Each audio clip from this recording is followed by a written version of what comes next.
Good morning class. कल क्या पढ़ रहे थे हम? हम्म कम्युनिकेशन, वो वाला टॉपिक किया था हम लोग ने। अच्छा, कम्युनिकेशन ऑफ ऑफर देख लिया था, कम्युनिकेशन ऑफ एक्सेप्टेंस हम लोग ने देख लिया था। प्लस हमने इसके अंदर क्वेश्चंस भी किए थे, है ना। एक क्वेश्चन मैंने करवाया था और एक तुम लोगों को दिया था। अच्छा, उसका आंसर क्या था? ट्राई किया उसको सॉल्व करने का? किया। कम्युनिकेशन ऑफ ऑफर की डेट क्या थी उसमें? 5th थी। एक बार मुझे क्वेश्चन दिखाओ कैसा था।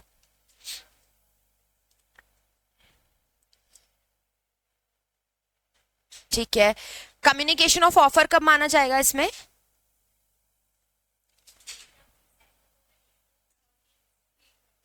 ओके, ठीक है। लेकिन कल वाले क्वेश्चन में वो रीड करने वाला डेट दे रखा था क्या? नहीं दे रखा था। तो हम क्या अज्यूम करेंगे, जिस दिन उसको रिसीव हुआ है उसी दिन उसने क्या कर लिया, उसको रीड कर लिया। ठीक है। अगर नहीं दे रखा ना कुछ, तो आप यही खुद से अज्यूम कर लोगे इस चीज को कि जिस दिन उसको रिसीव हुआ है ना, उसने उसी दिन उसको क्या कर लिया होगा, रीड कर लिया होगा। ठीक है। तो उस हिसाब से अगर हम देखें तो कम्युनिकेशन ऑफ ऑफर कौन सी डेट को हो रहा है? 5 को हो रहा है। श्योर? सबका क्लियर है एकदम? ठीक है। और फिर यही कम्युनिकेशन ऑफ एक्सेप्टेंस कौन सी डेट को हो रहा है?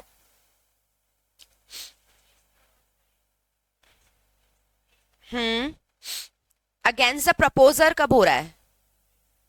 8th को। श्योर? ठीक है। और अगेंस्ट द एक्सेप्टर 10th को हो रहा है। क्लियर? अभी यहाँ पे भी रीड वाला चीज नहीं लिखा हुआ है, तो हम क्या अज्यूम करेंगे कि 10 तारीख को उसने रिसीव किया है और 10 को ही उसने क्या कर लिया, उसको रीड भी कर लिया है। ठीक है। तो यहाँ पे अगेंस्ट द प्रपोजर वाले में मैंने तुम्हें बताया था, सामने वाले का व्यू पॉइंट लेना है, ऑपोजिट लेना है ना। तो प्रपोजर लिखा हुआ है यानी तुम एक्सेप्टर के व्यू पॉइंट से सोचो, उसके यहाँ से रवाना हो जाना चाहिए। और यही अगेंस्ट द एक्सेप्टर लिखा हुआ है, तो तुम्हें ऑफरर के व्यू पॉइंट से सोचना है कि ऑफरर के पास वो क्या हो गया हो, पहुंच गया हो। ठीक है। प्लस उसने रीड कर लिया हो उसको, तब हम क्या मानेंगे कि एक्सेप्टेंस कम्युनिकेट हो चुका है। Okay.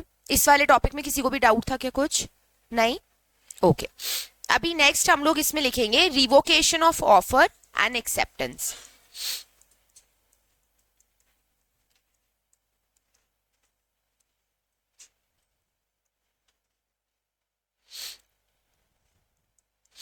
Revocation of offer and acceptance.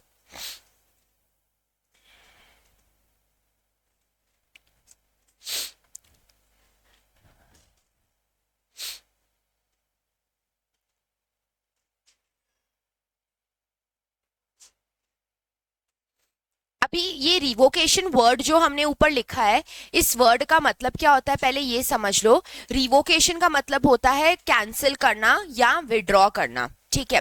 अभी सपोज करो मैंने मेरा ऑफर भेज दिया, भेजने के बाद अगर मैं उसको है ना वापस विड्रॉ करना चाहती हूँ, मतलब मेरा माइंड चेंज हो गया, मैं ये ऑफर नहीं देना चाहती सामने वाली पार्टी को, अब क्या करूं, उसको वापस लेना है तो मुझे उसको मैं रिवोक करूंगी। ठीक है, रिवोकेशन बोलते हैं इसको। सिमिलरली अगर सपोज करो एक्सेप्टर ने अपना एक्सेप्टेंस दे दिया है, मतलब लेटर भेज दिया है, भेजने के बाद उसका माइंड चेंज हो गया कि नहीं नहीं मुझे तो इसके अंदर यस नहीं बोलना है, मुझे तो नो बोलना है, अब वो क्या करे, वो अपनी एक्सेप्टेंस को कैसे विड्रॉ करे ना। तो वही हम प्रोविजन यहाँ पे पढ़ रहे हैं कि आप कौन सी डेट तक अपने ऑफर को या अपने एक्सेप्टेंस को क्या कर सकते हो, विड्रॉ कर सकते हो या रिवोक कर सकते हो। ओके। तो एक वर्ड होता है ये रिवोक, इसी वर्ड से बनाया गया है रिवोकेशन, विच मीन्स कैंसिलेशन या विड्रॉ भी बोल सकते हो। ओके। तो यहाँ पे हम लोग ये प्रोविजन देखेंगे कि किस समय ये क्या कर सकता है, अपने ऑफर को विड्रॉ कर सकता है और किस समय एक्सेप्टेंस अपनी विड्रॉ हो सकती है। इसमें लिखेंगे revocation of offer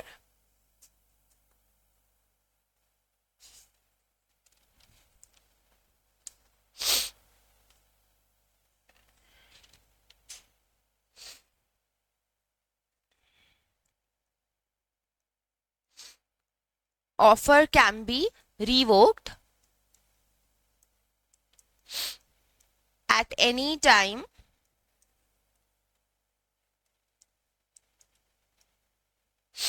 before the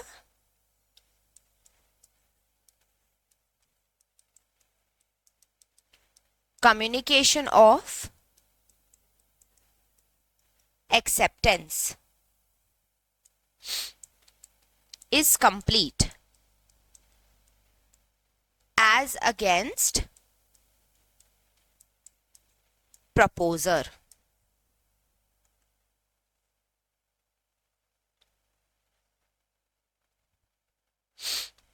और यहां पे acceptance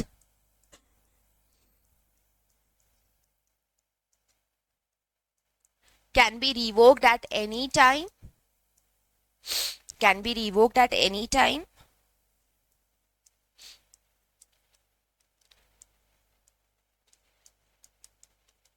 before communication, at any time before communication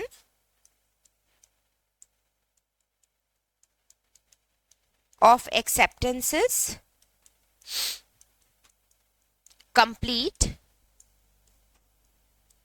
as against acceptor.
ठीक है, अभी देखो यहाँ पे क्या बोल रहे हैं ये अगर तुम लोगों को पीछे वाला प्रोविजन समझ नहीं आया होगा ना, communication of offer and acceptance वाला, तो आप ये रिवोकेशन वाली चीज को नहीं समझ पाओगे।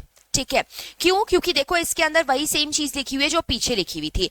ऑफर कब रिवोक हो सकता है? Can be revoked at any time before the communication of acceptance is complete. क्या बोला?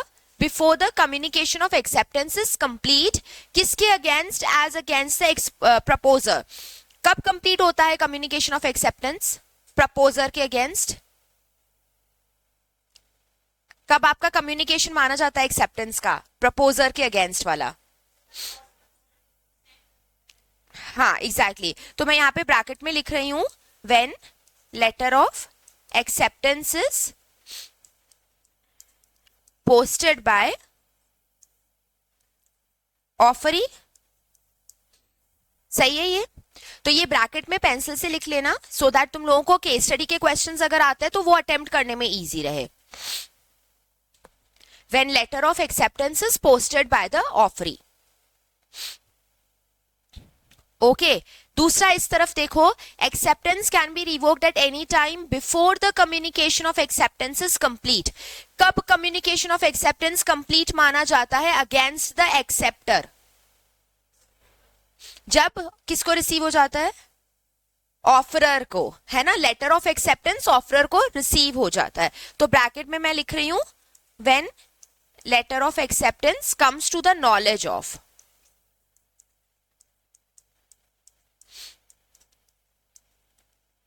comes to the knowledge of offerer। ठीक है क्या? ये सही लिखा है एकदम? ओके अब ये मैंने किसके इंटरप्रिटेशन लिखा है? ये जो प्रोविजन लिखा हुआ है ना उसका, यानी कि कम्युनिकेशन ऑफ एक्सेप्टेंस कब कंप्लीट माना जाता है? अगेंस्ट द प्रपोजर, जब आपका लेटर ऑफ एक्सेप्टेंस पोस्ट हो जाता है।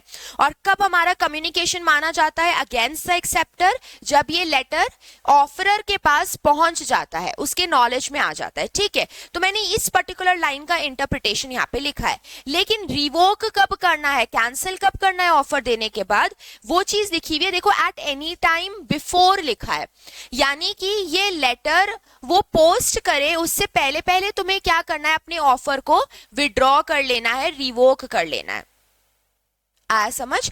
ऑफरर अपने ऑफर को कब विड्रॉ कर सकता है? जब ऑफरी अपना लेटर ऑफ एक्सेप्टेंस पोस्ट करेगा ना, उससे पहले पहले आपको क्या करना है, अपने ऑफर को विड्रॉ कर लेना है।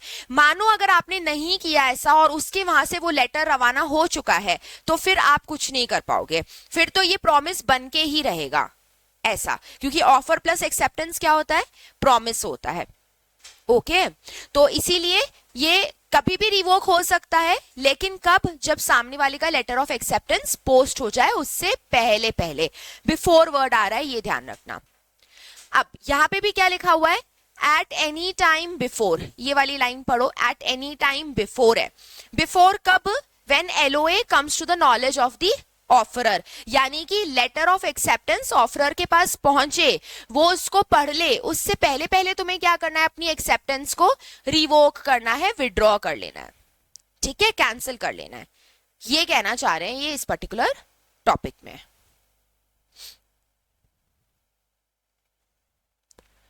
क्लियर है, मतलब समझ आ गया इसका। एक क्वेश्चन और करें फिर केस स्टडी का, चलो।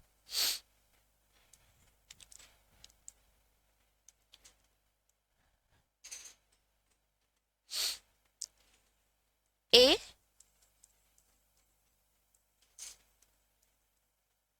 सेंड्स एन ऑफर, कौन सी डेट को ऑफर भेज रहा है ये, 15 जून को भेज रहा है, sends an offer to B.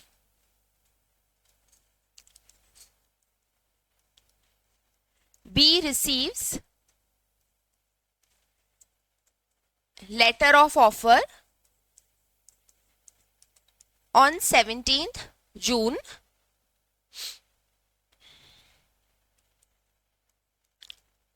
B ने उसको रीड कब किया है, 19th जून को,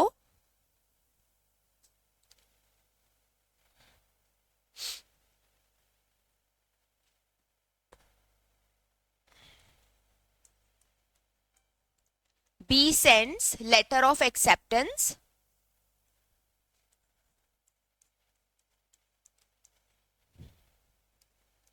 ट्वेंटी जून को,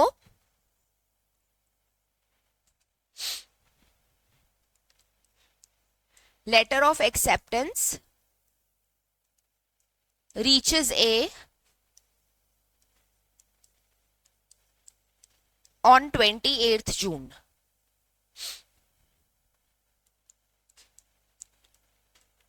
A read it on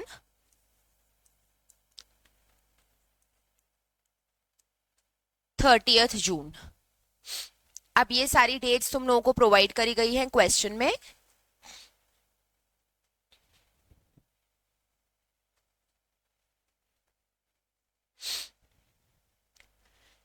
सबसे पहला टॉपिक ये बताओ, कम्युनिकेशन ऑफ ऑफर कब माना जाएगा और एक्सेप्टेंस कब माना जाएगा, ठीक है। दूसरा, अगर हम रिवोकेशन करना चाहते हैं तो रिवोकेशन ऑफ ऑफर कब माना जाएगा और एक्सेप्टेंस कब माना जाएगा। इधर वाले में भी दो चीजें थी, अगेंस्ट प्रपोजर और एक है अगेंस्ट एक्सेप्टर। मुझे इन सब की डेट्स बताओगे तुम लोग।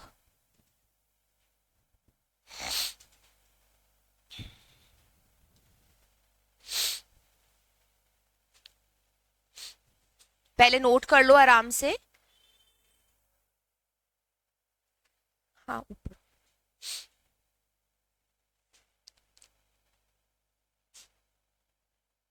इसको पहले नोट कर लो, एनालाइज करो अच्छे से, और एक बार नहीं समझ आए तो पीछे प्रोविजन रीड करना।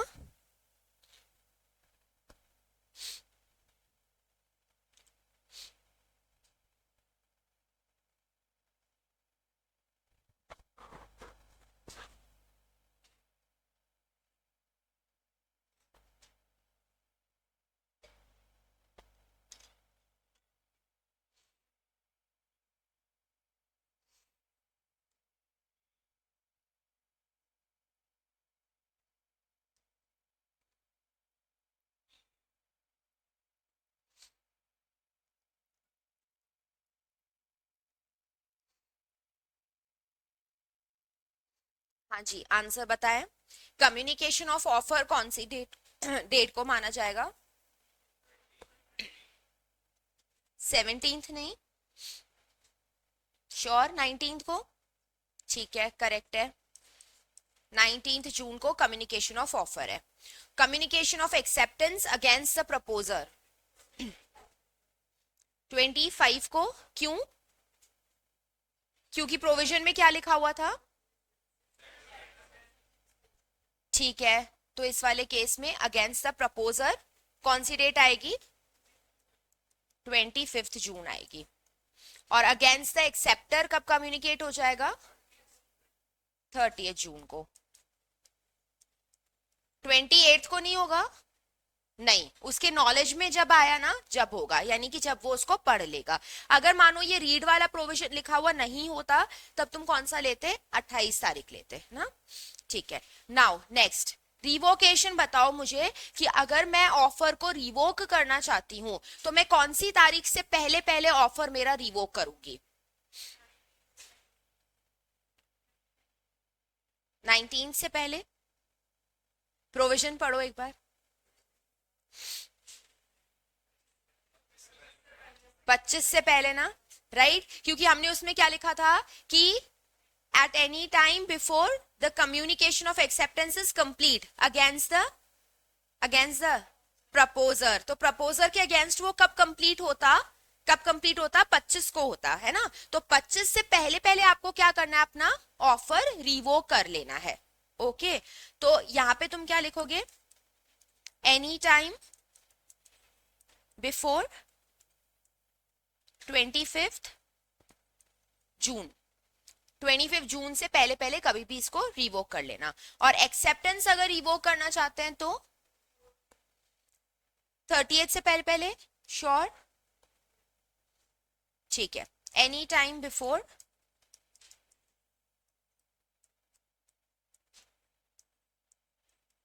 30 जून।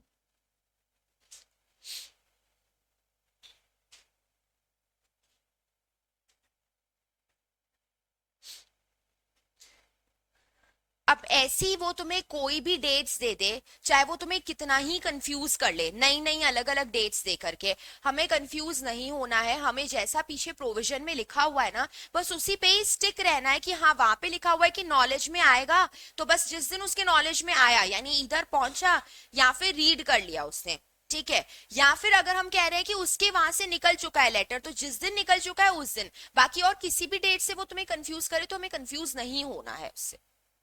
ओके।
डन, आंसर का भी नोटिंग हो गया सबका? हम्म, ठीक है। अभी नया टॉपिक हम इसमें लिखेंगे, बस ये टॉपिक इस चैप्टर का लास्ट टॉपिक रहेगा।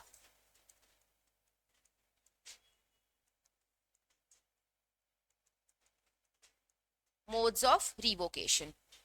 इस चैप्टर का मतलब ये है कि कॉन्ट्रैक्ट एक्ट का जो फर्स्ट चैप्टर हम लोग कर रहे हैं ना, फर्स्ट यूनिट, उसका लास्ट टॉपिक है ये। कॉन्ट्रैक्ट अभी खत्म नहीं हुआ है, ये बहुत लंबा चैप्टर है। Modes of revocation of offer.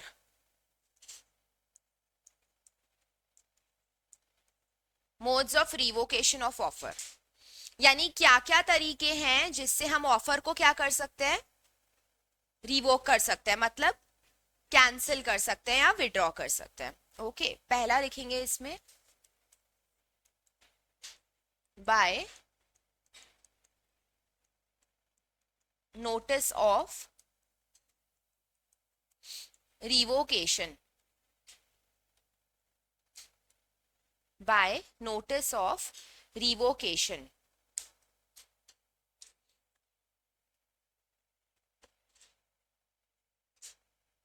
कुछ नहीं है, नोटिस का मतलब सिर्फ इन्फॉर्म करना है.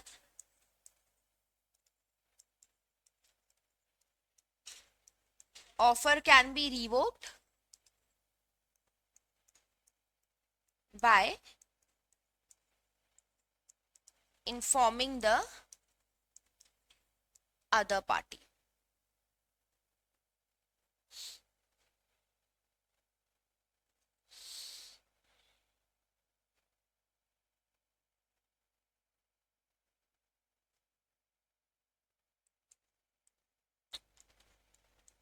But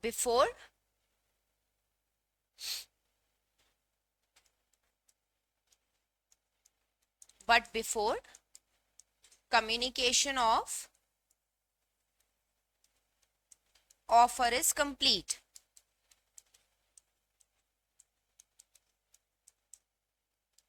against proposer. वही बात हो गई जो अभी पीछे हम लोग रिवोकेशन वाले टॉपिक में पढ़ रहे थे ना, कि आपको कब रिवोक कर लेना है अपने ऑफर को, कब रिवोक करना है उसको. एक तो पहला तो दूसरे पार्टी को इन्फॉर्म करके हम रिवोक कर रहे हैं. यहाँ पे कब करोगे, उसका कम्युनिकेशन कंप्लीट हो जाए उससे पहले पहले कभी भी रिवोक कर लेना. यानी वो अपना एक्सेप्टेंस भेजे उससे पहले कभी भी रिवोक कर सकते हो ना. अच्छा एक बात और सुन लो, नोटिस वर्ड ये जो हमने ऊपर लिखा है ना, अब से लेके लॉ में कहीं पे भी ये वर्ड अगर यूज होता है तो देखो लॉ में बहुत सारे वर्ड्स ऐसे हैं जिनका एक्चुअल में इंग्लिश मीनिंग कुछ और निकलता है, लेकिन यहाँ पे लॉ के टर्म्स में उसका मीनिंग कुछ और निकलेगा. ठीक है, तो इसीलिए यहाँ पे नोटिस, वैसे तुम लोग क्या समझते हो नोटिस से, क्या समझते हो नोटिस का मतलब, क्या करना, सूचना देना. ओके अच्छा देखो, नोटिस एक तो है ना रिटन डॉक्यूमेंट होता है, एक तो वो होता है नोटिस. जब भी जैसे कोई नोटिस बोर्ड के ऊपर नोटिस लगा दिया, कोई कोई भी चीज इन्फॉर्म करने के लिए लोगों को, वही सूचना देना है ना. तो ऐसा कोई वो है डॉक्यूमेंट है, उसको भी नोटिस बोला जाता है. लॉ की लैंग्वेज में नोटिस का मतलब होता है इन्फॉर्म करना, वही सेम जो तुम लोग कह रहे हो. ठीक है, लेकिन कई कई जगहों पे इसका मतलब डॉक्यूमेंट होता है और कई कई जगहों पे इसका मतलब होता है सूचना देना, मतलब इन्फॉर्म करना. ओके तो ये ध्यान रखना. अभी यहाँ पे इसका मतलब क्या निकल रहा है, यहाँ इसका मतलब निकल रहा है क्या, इन्फॉर्म करना है ना. यहाँ पे इसका मतलब, हाँ बिल्कुल सही, तो इधर इसका मतलब है to inform.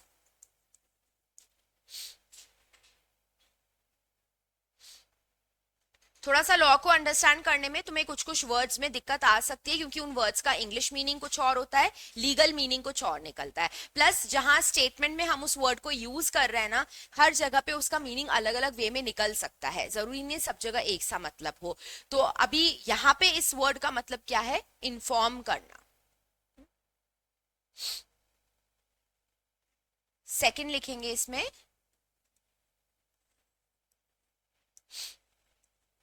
by lapse of time.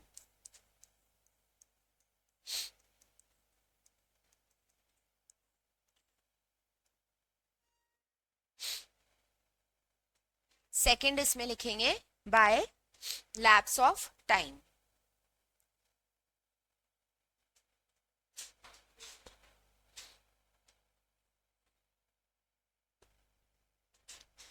इसमें दो पॉइंट्स हम लिखेंगे. If time is specified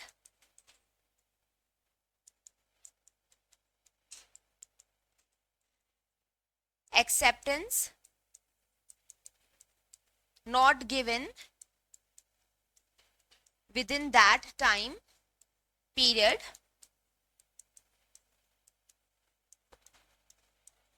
then offer will lapse. Then offer will lapse. अच्छा अगर टाइम स्पेसिफाइड नहीं होता है तो फिर हम क्या लेते हैं, रीजनेबल टाइम है ना, ये तो पहले भी पढ़ा है. इफ टाइम नॉट स्पेसिफाइड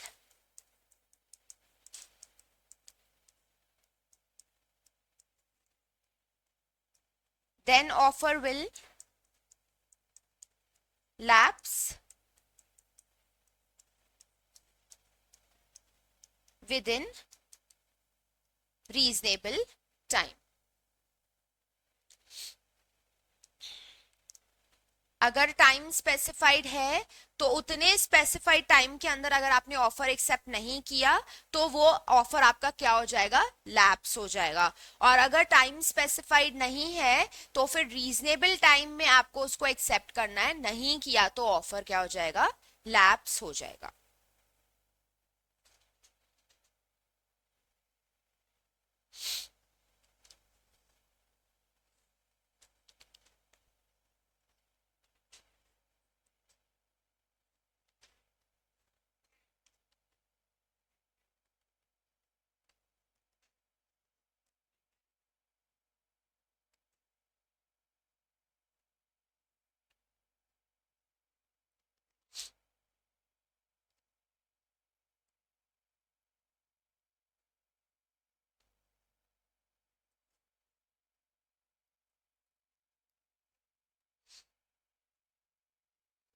ठीक है, क्या कह रहे हैं ये, आपका ऑफर रिवोक कैसे हो सकता है. आपका टाइम पीरियड अगर स्पेसिफाइड है कि भाई जैसे मैं तुम्हें कार बेचने का ऑफर कर रही हूँ, ओके अब मैंने तुम्हें कहा कि अगर तुम इंटरेस्टेड हो कार खरीदने में तो मुझे 1 हफ्ते के अंदर अंदर रिप्लाई कर देना ना. ये मैंने क्या किया, तुम्हें टाइम पीरियड स्पेसिफाई कर दिया. अब अगर स्पेसिफाई किया है तो तुम्हें 7 दिन में ही रिप्लाई देना है. अगर आप 7 दिन में रिप्लाई नहीं देते हो तो आफ्टर 7 डेज ऑफर क्या हो जाएगा, लैप्स हो जाएगा. ठीक है, अगर सपोज मैंने कोई टाइम ड्यूरेशन नहीं बताया होता तो फिर हम कौन से टाइम ड्यूरेशन को कंसिडर करते, रीजनेबल टाइम को कंसिडर करते. अच्छा, रीजनेबल टाइम कहीं पे भी डिफाइंड नहीं है पूरे कॉन्ट्रैक्ट एक्ट में कि रीजनेबल क्या होता है.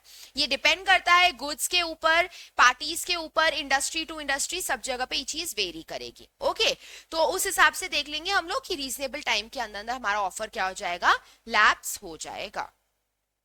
ठीक है, क्लियर. ओके, थर्ड लिखो फिर इसमें, bye non fulfilment of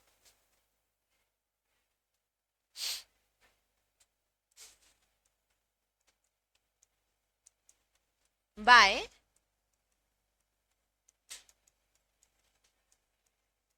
non fulfilment of a condition precedent.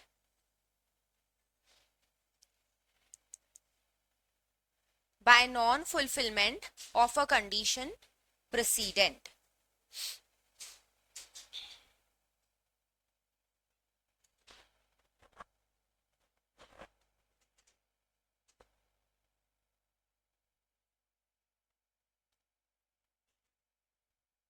इसका एक्सप्लेनेशन लिखेंगे,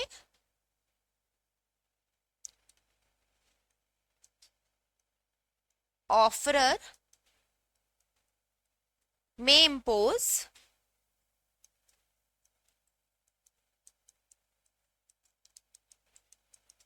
certain conditions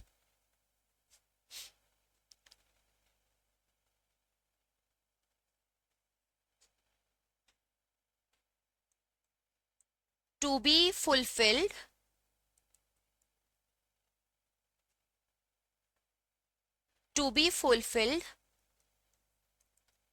precedent to an acceptance.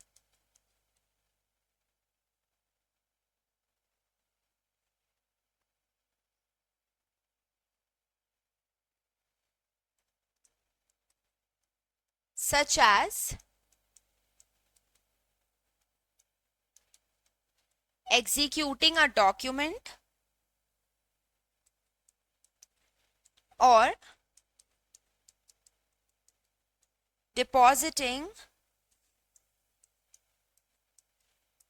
advance money.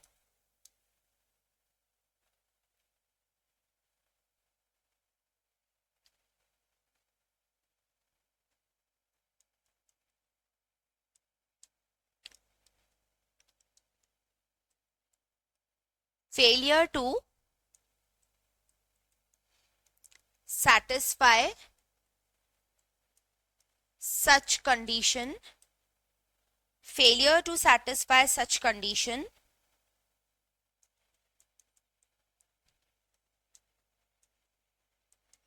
will result in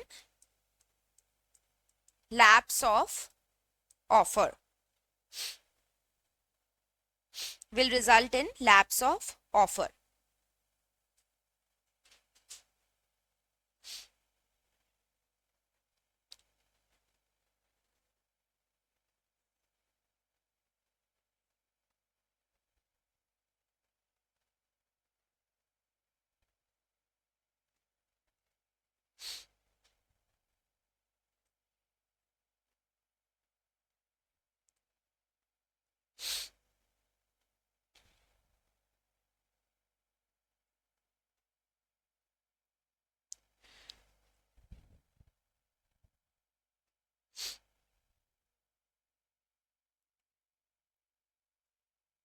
अच्छा अभी है ना, एक बार कर लो, नोट कर लो, फिर डिस्कस करते हैं।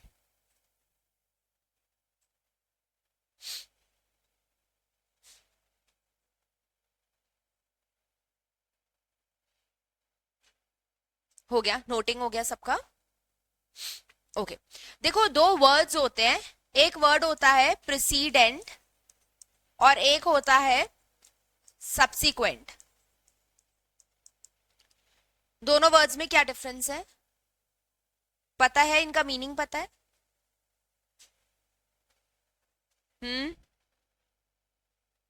क्या मीनिंग होता है? गैस करो, कोई बात नहीं। हाँ ठीक है।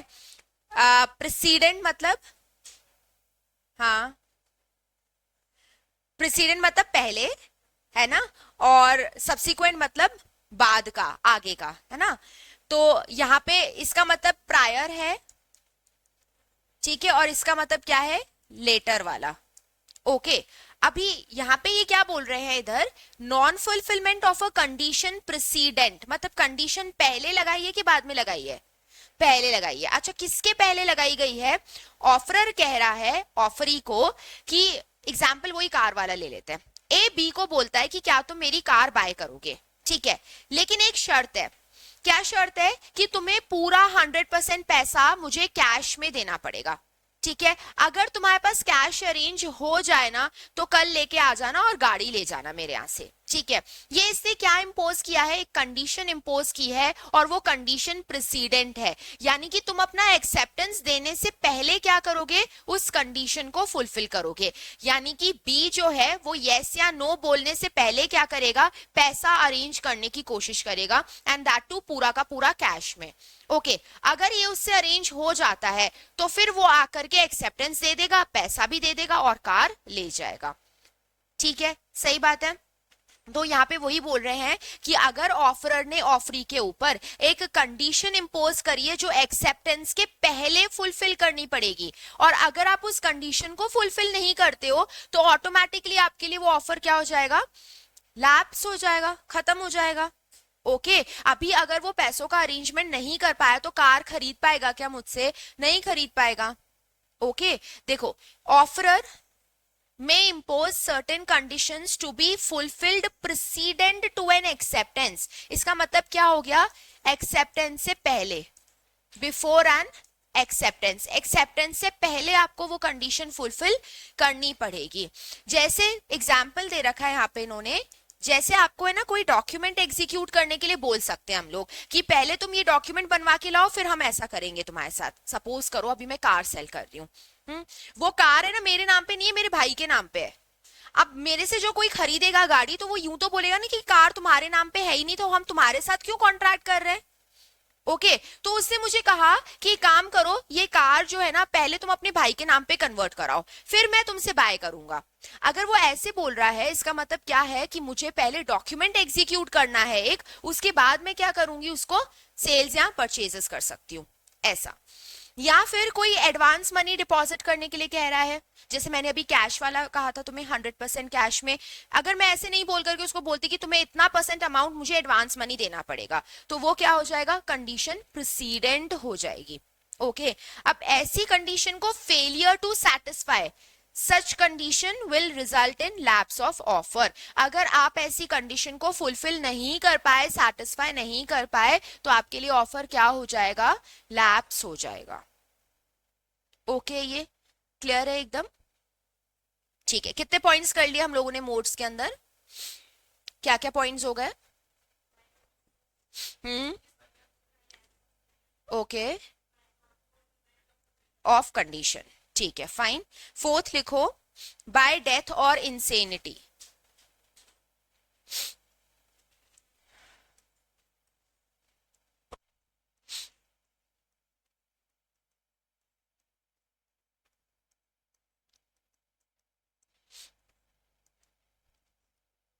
फोर्थ पॉइंट लिखेंगे इसमें, बाय डेथ और insanity.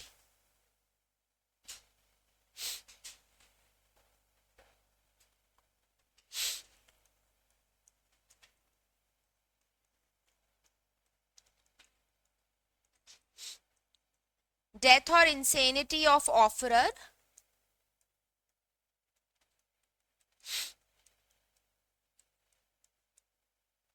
automatically results in lapse of offer। Insanity का मतलब क्या होता है पता है? हाँ, ओके। डेथ का मतलब तो डेथ होता है, और इंसेनिटी का मतलब पागलपन होता है। हम्म, ठीक है। अनसाउंड माइंड जो होता है ना, उसको इंसेन बोलते हैं हम।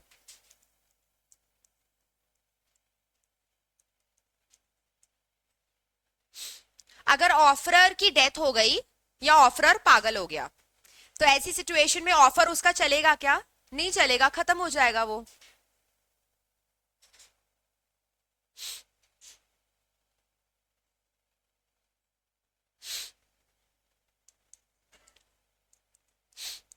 But only if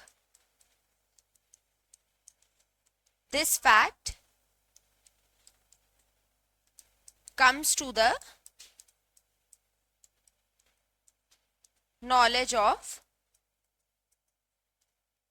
offeree.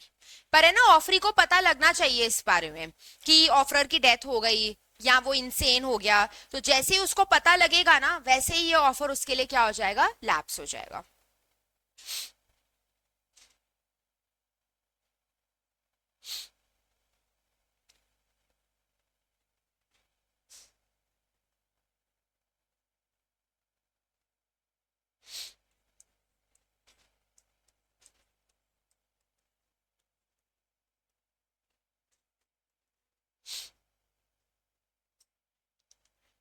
Next है काउंटर ऑफर। मुझे बताओगे काउंटर ऑफर से ऑफर कैसे लैप्स हो सकता है? क्या कनेक्शन है इसका उससे? याद करो। सही है। काउंटर ऑफर में हमने पढ़ा था ना, counter offer amounts to rejection of original offer, ऐसा करके पढ़ा था ना हमने। तो इसका मतलब ओरिजिनल ऑफर तो आपका लैप्स हो ही गया वहां पे, तो इसीलिए हमने इस पॉइंट को यहाँ पे डाला है। ओके, तो वही सेम लाइन यहाँ पे लिख दो, काउंटर ऑफर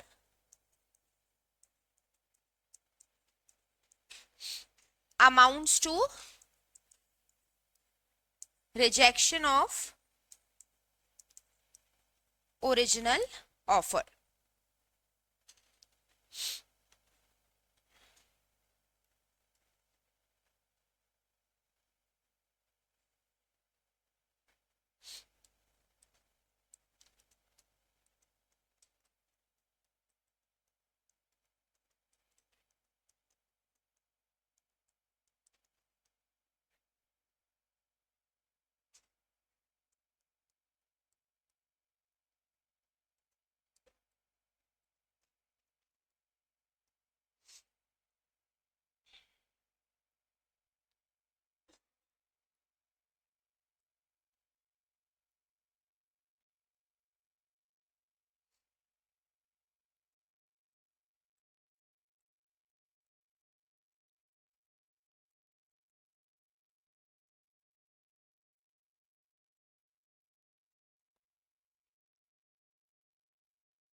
देखो 6 पॉइंट क्या कह रहा है इसके अंदर, by non acceptance of offer using a prescribed mode. हमने ये चीज इसेंशियल्स में पढ़ी थी ना, जब हमने एक्सेप्टेंस के रूल्स देखे थे, याद है? एक्सेप्टेंस के रूल्स के अंदर हमने देखा था ना कि एक्सेप्टेंस जिस मोड में कहा गया उसी मोड में देना चाहिए, अदरवाइज किसी और मोड से दोगे तो वो इनवैलिड होता है। वही चीज दिखी हुई है कि तुमने नॉन एक्सेप्टेंस किया ऑफर का यूजिंग द प्रिस्क्राइब्ड मोड। एक तरीके से जिस मोड में तुम्हें एक्सेप्टेंस देनी चाहिए थी तुमने उस मोड से नहीं दिया, तो तुम्हारे लिए ऑफर क्या हो जाएगा? लैप्स हो जाएगा। ठीक है, ये चीज क्लियर है? नेक्स्ट पॉइंट क्या है, कह रहा है बाय सब्सिक्वेंट इलीगैलिटी। सब्सिक्वेंट का मतलब क्या होता है, बाद में या पहले? बाद में। अच्छा यहाँ पे देखो, offer when made was legal, जब ऑफर दिया गया था ना तब वो क्या था, एकदम लीगल था, लेकिन बाद में जाकर के लॉ में चेंज आने की वजह से वो क्या बन गया, इलीगल बन गया। ओके तो अभी मेरे लिए ऑफर फिर क्या हो जाएगा, लैप्स हो जाएगा। समझ आया? जब मैं ऑफर दे रही हूं तब वो चीज एकदम वैलिड है, परफेक्ट है। बाद में कानून चेंज, भाई जब तक तुम मुझे अपना एक्सेप्टेंस दो ना, इस बीच में ऐसा हुआ कि कानून चेंज हो गया, लॉ चेंज होने की वजह से वो चीज क्या बन गई, मेरी इलीगल बन गई। अब इलीगल बन गई तो ये सब्सिक्वेंट इलीगैलिटी है, बाद में इलीगल बना है, ये पहले से नहीं था ना। ऐसा करने की वजह से क्या हो जाएगा, ऑफर लैप्स हो जाएगा। फाइन, तो यहाँ पे ये हमारा टॉपिक भी कंप्लीट होता है और फर्स्ट यूनिट भी कंप्लीट होता है। ठीक है, क्या क्या मोड्स हम लोगों ने देख लिए रिवोकेशन के? पहला बाय नोटिस, नोटिस का मतलब क्या होता है, इन्फॉर्म करना। सेकंड लैप्स ऑफ टाइम, ठीक है। Third non fulfilment of condition. Fourth death insanity. Fifth okay. Sixth using prescribed mode. Last subsequent illegality. ठीक है, ये सारे टॉपिक्स क्लियर है? तो हम लोगों ने बेसिकली इस पूरे चैप्टर में क्या देखा, स्टार्टिंग से अगर हम देखें तो हमने पहले कॉन्ट्रैक्ट का मीनिंग देखा ना, डेफिनेशंस बहुत सारी हम लोगों ने कवर करी हैं। उसके अलावा फिर हमने रूल्स देखे वैलिड ऑफर के, वैलिड एक्सेप्टेंस के एंड वैलिड कॉन्ट्रैक्ट के भी एसेंशियल्स हम लोगों ने देखे थे अंडर सेक्शन 10। ठीक है, फिर उसके बाद हम लोगों ने क्या देखा, ये वाला टॉपिक कम्युनिकेशन वाला, कम्युनिकेशन ऑफ ऑफर एक्सेप्टेंस, फिर revocation of offer acceptance and revocation के क्या क्या मोड्स होते हैं इसमें। ओके एकदम। अच्छा अब एक बार मैं तुम लोगों को इसके क्वेश्चंस दिखाना चाहती हूँ कि किस टाइप के क्वेश्चंस पूछे जाते हैं। एक बात और, हम लोग है ना क्या करते हैं, मेरी एक प्रैक्टिस ये फॉलो करती हूँ मैं कि कोई भी यूनिट हमारा कंप्लीट हो जाता है ना, वो कंप्लीट होने के बाद मैं तुम लोगों को माइंड मैप प्रिपेयर कराती हूँ। ठीक है, which is a summary chart of the whole chapter. वो हम लोग लास्ट में प्रिपेयर करते हैं सारे यूनिट्स के बाद, तो उसको मैं कल प्रिपेयर करवा दूंगी तुम्हें। अभी के लिए एक बार क्वेश्चन देखो, मैं एक बार क्वेश्चन वाला वो ओपन कर देती हूँ।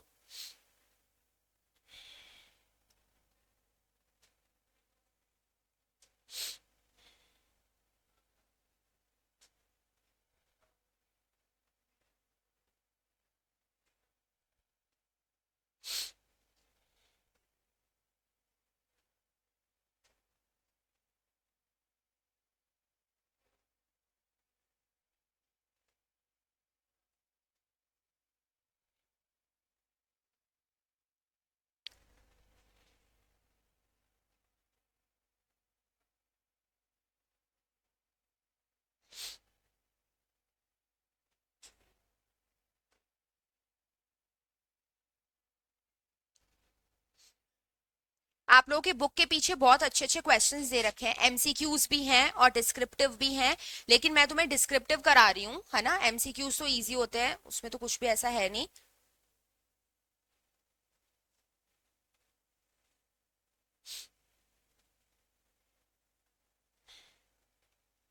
ओके ये क्वेश्चंस देखो एक बार, इसमें किस किस टाइप के क्वेश्चंस हमसे ये पूछ सकते हैं लॉन्ग आंसर क्वेश्चंस के अंदर। वैसे तो पूरा पेपर डिस्क्रिप्टिव ही होता है हमारा, है ना, डिस्क्रिप्टिव होता है। अच्छा अब देखो इसमें फर्स्ट क्वेश्चन क्या कह रहा है, all contracts are agreements but all agreements are not contract comment। ये मैंने क्वेश्चन तुम लोगों को मार्क भी करवाया था जब हमने ये स्टेटमेंट लिखा था, याद है क्या? क्या लिखेंगे इसके अंदर, क्या एक्सप्लेन करोगे, क्या एक्सप्लेन करोगे अगर ये आ गया समझाने को तो? यस बताओ, पहले तो ये स्टेटमेंट ट्रू है क्या, तुम ये बताओ, क्योंकि इसने कुछ नहीं पूछा, इसे सिर्फ कमेंट करने के लिए बोला है। क्या कमेंट करोगे? ये कोई पोस्ट थोड़ी है सोशल मीडिया की कि हम कमेंट करें, हैं? क्या लिखेंगे इस पे? सबसे पहले ये बताओ, सारे कॉन्ट्रैक्ट अग्रीमेंट्स होते हैं क्या? सही है। सारे अग्रीमेंट कॉन्ट्रैक्ट होते हैं क्या? नहीं होता है। तो ये स्टेटमेंट ट्रू है एकदम। ओके, क्या एक्सप्लेन करोगे इसके आंसर में? अग्रीमेंट का मीनिंग बता देना, कॉन्ट्रैक्ट का मीनिंग बता देना, एंड दोनों के बीच के डिफरेंसेस बता देना, क्या क्या डिफरेंसेस है इनमें। ओके, क्या क्या डिफरेंसेस है वो बता देना। और तो इस तरीके से आप इस आंसर को अटेम्प्ट कर पाओगे क्या? लिख लोगे? समझ आ रहा है? ओके, सेकंड देखो, A sends an offer to B. A जो है वो बी को एक ऑफर भेज रहा है, किस चीज का? अपनी सेकेंड हैंड कार सेल करने का। कितने रुपए में? 1,40,000 में। With a condition that if B does not reply within a week, कितने दिन में रिप्लाई करना है? 1 हफ्ते में रिप्लाई करना है। He shall treat the offer as accepted. सही है क्या ये? तुमसे इन्होंने पूछा है, is A correct in his proposition. Proposition मतलब वो जो बात कह रहा है ना, इसकी सही है क्या? कि अगर तूने 1 हफ्ते में रिप्लाई नहीं दिया तो मैं इसको यस मान लूंगा? नहीं, गलत है। कहां लिखा हुआ था ऐसा? Mere silence is not treated as acceptance ना। तो हमने एक्सेप्टेंस के रूल्स में ये पॉइंट लिखा था कि सामने वाला अगर इतनी प्रेस्क्राइब टाइम लिमिट में एक्सेप्टेंस नहीं देता तो उसको यस मत मान लेना ऑटोमेटिकली। पढ़ा था ना उसमें। ठीक है, तो ऐसा करके समझ आ रहा है तुम्हें क्वेश्चन क्या बोल रहा है? क्लिक तो हुआ ना कम से कम? Okay, explain the type of contracts in the following agreements as per Indian contract act. अब ये 3 केसेस तुम्हें दे रखे हैं, इनमें से तुम्हें बताना है कि कौन से टाइप का कॉन्ट्रैक्ट है। ओके, पहला, a coolie in a uniform picks up the luggage of A to be carried out of the railway station without being asked by A and A allows him to do so.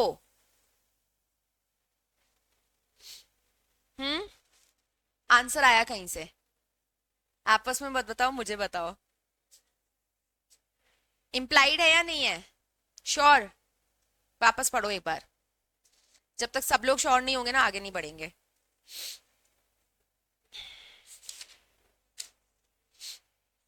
बताओ,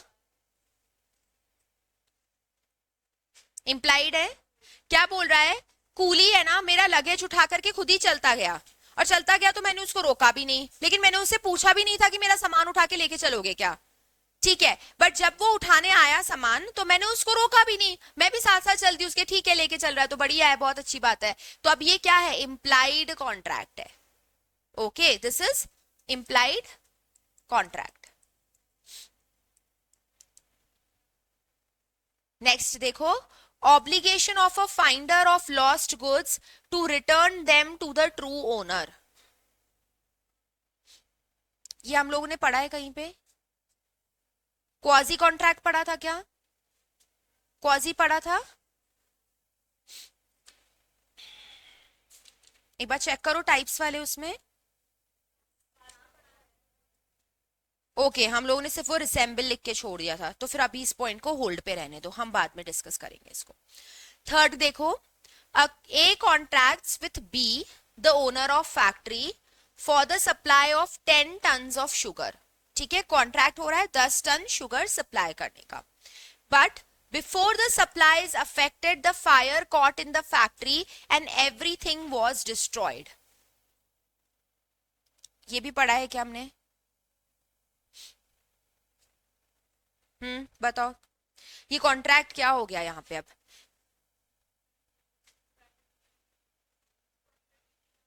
ये contract नहीं रहा, क्या हो गया ये फिर? Void हो गया या वॉइडेबल है?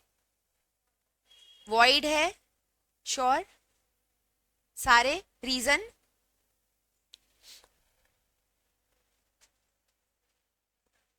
पहले तो कॉन्ट्रैक्ट एंटर कर लिया, बाद में ऐसी घटना हो गई कि जिसकी वजह से कॉन्ट्रैक्ट परफॉर्म हो नहीं सकता, तो ये क्या है? वॉइड है। रीजन क्या है? रीजन तो बताओ।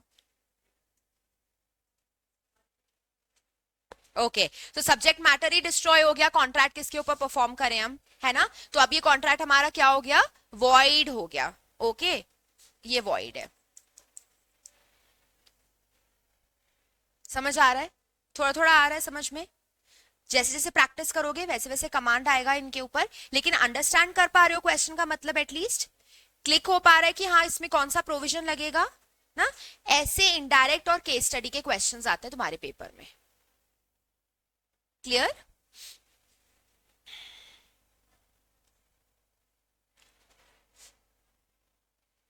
एक बार फिफ्थ वाला क्वेश्चन और देख लेते हैं फटाफट से। फिफ्थ वाले क्वेश्चन में ये कह रहा है कि कॉन्ट्रैक्ट है भी या नहीं है, आपको ये बताना है। A engages B to do a certain work and remuneration to be paid as fixed by C.